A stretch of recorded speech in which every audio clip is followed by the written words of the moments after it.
Repetimos, el informe de hoy del Ministerio de Salud habla de la cantidad de 867 nuevos positivos y 12 fallecidos.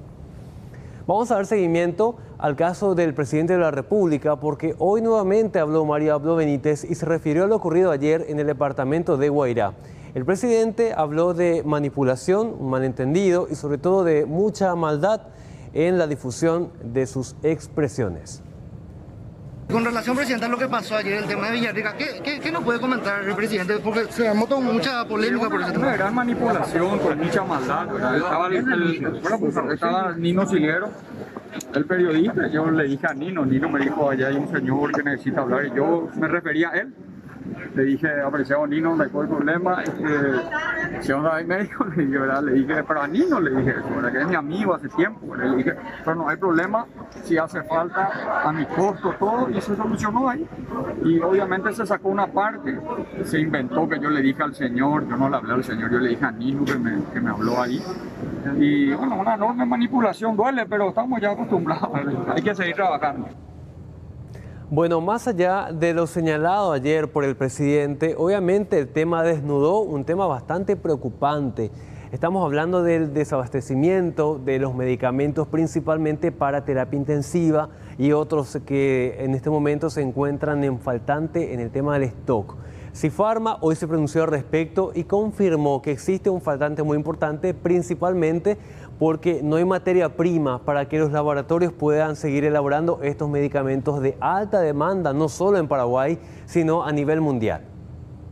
La realidad es que el midazolam es uno de los fármacos que a nivel mundial están teniendo restricciones por parte de los países productores. Hay que recordar que en el caso de Paraguay hay 3 empresas que fabrican el midazolam partiendo de materia prima y hay otras 2 que importan producto terminado. Desde el inicio de la pandemia, varios países de Europa han restringido la exportación de todo lo que tenga que ver con el COVID, incluyendo materia prima y medicamentos, y eso se sigue manteniendo.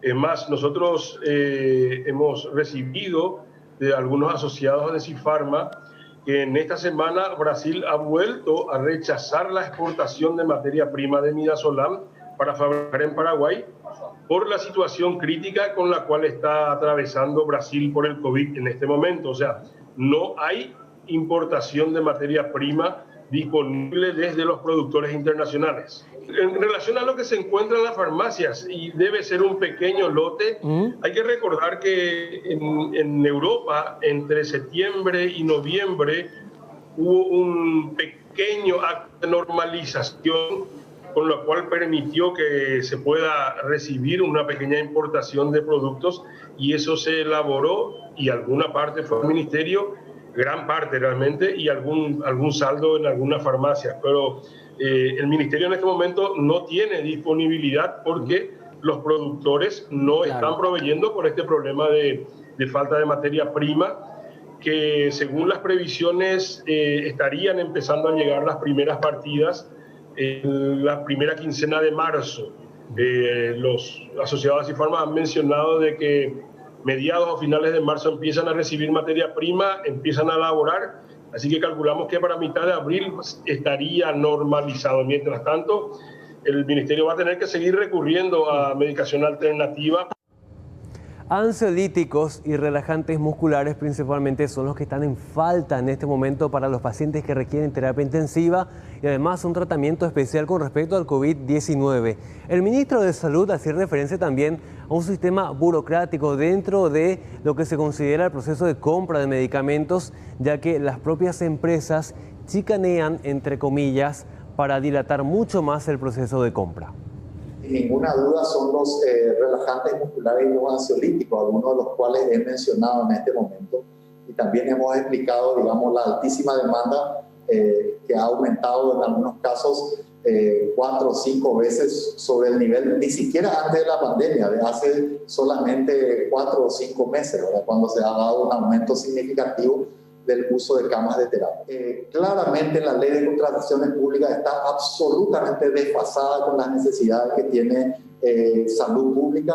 el proceso se presta a lo que sería el equivalente a chicanería en un proceso jurídico donde las protestas se hacen de manera secuencial, en muchas ocasiones son maniobras dilatorias o que usan plazos que hasta el último día de modo a poder asegurar su provisión, y lo único que hacen es enlentecer eso. Por otro lado, mucha gente que no está en las instituciones como la nuestra, en un área tan sensible, en una situación tan complicada, no tiene el sentido de urgencia que debe tener, ni en la complejidad de lo que significan las compras en este ámbito. Así que yo particularmente creo que se impone un cambio en esta ley y estamos trabajando con algunos parlamentarios en ese sentido, e incluso adelantaría que yo sería partidario de una agencia nacional de compra independiente como existe en otros países.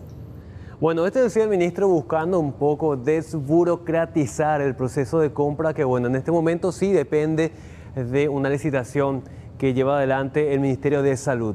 Tenemos un informe que habla específicamente de cuánto cuesta un paciente en terapia intensiva, tanto para el Estado como para las propias familias que pasan por esta difícil situación en este momento, no solo por COVID, sino en general. Tenemos un cálculo que habla específicamente de que cada paciente cuesta en promedio la suma de 300 millones de guaraníes.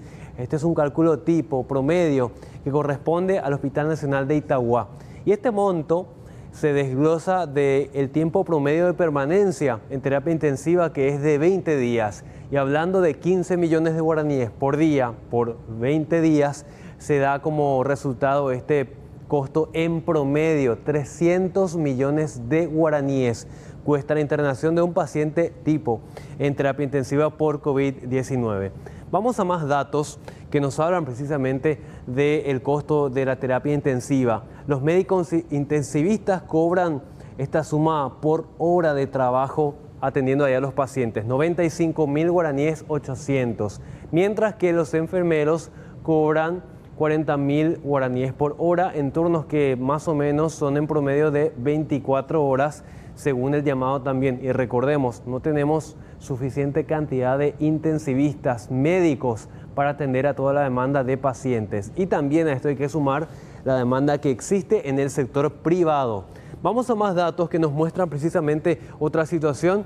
Todos estos elementos son los que se requieren dentro de la terapia para cada paciente. Oxígeno, líquido, gaseoso también, una innumerable cantidad de insumos que muchas veces la familia tiene que estar costeando esto. También los equipos descartables, equipos especializados biomédicos, y a esto se suman los elementos de limpieza. Uno podría decir, bueno, esto ya corresponde al hospital, pero igualmente para la limpieza del paciente se requieren de elementos muy importantes también. Ahora bien, ¿cuánto cuesta para la familia la mantención de un paciente dentro de terapia intensiva? 4 a 5 millones de guaraníes por día. Y esto solamente en los medicamentos antibióticos que varían de acuerdo a cada paciente y de acuerdo también a la evolución. Este es el promedio de costo de los pacientes, tanto para las familias y como para el Estado paraguayo en cuanto a cada paciente de terapia intensiva. ¿Saben cuánto ya gastó solamente el hospital de Itagua en cuanto a los pacientes con COVID-19? La siguiente placa nos habla de que el gasto total ya fue de 200.000 millones de guaraníes solamente para pacientes con cuadros de COVID positivo. Son más de 300, ¿cómo? En terapia intensiva solamente. Exactamente, solamente en terapia intensiva. Son más de 330 pacientes que ya pasaron por ahí desde el inicio de la pandemia hasta un conteo, hasta un cierre provisorio realizado hace pocos días para dar un aproximado de cuánto ya gastó el Estado paraguayo para dar respuesta. Estamos hablando de solamente un hospital. Aquí no se cuenta, por ejemplo, INERAM o el IPS Ingavi o los otros centros de referencia. Claro. Este monto es elevadísimo y por supuesto para las familias, además del monto, está el tema de pasar por esa angustia, por esa falta de respuestas y sobre todo por la falta de comunicación con los familiares que la están pasando sumamente mal ahí en las salas de terapia. Recordemos siempre, ¿sí? Para agregar nomás, Juan, a los datos que estás dando, hoy la doctora Yolanda González dijo que esta semana a inicios recibieron 3.500 atracurios, ampollas de atracurio, que eso es un sedante, y 10.000 midazolam, 10.000 ampollas. ¿Y por cuánto tiempo le va a servir eso? Una semana. Y decía también que necesita de la contratación de 10 médicos. Y está procurando, ya presentó al Ministerio de Salud para que le contraten otros 10 médicos para medicina interna y pueda atender a los pacientes que están en, ¿cómo le llaman?, en los pabellones de contingencia. Y lo que va a ser una constante todavía en los próximos meses es el tema de faltante de medicamentos, porque va a seguir la alta demanda a nivel mundial, faltante de médicos porque no damos abasto para atender a la gran cantidad de pacientes que están en terapia intensiva, y la inmunidad de rebaño que va a llegar a nuestro país con la vacuna después de mucho tiempo recién de que inicie la campaña, ahora en la segunda mitad del mes de febrero. En definitiva, el tapabocas va a ser una constante durante todo este año, por lo menos, y también inicios del año 2022, y los cuidados también, hasta que por lo menos se logre bajar la cantidad de internados en los centros hospitalarios, compañeros.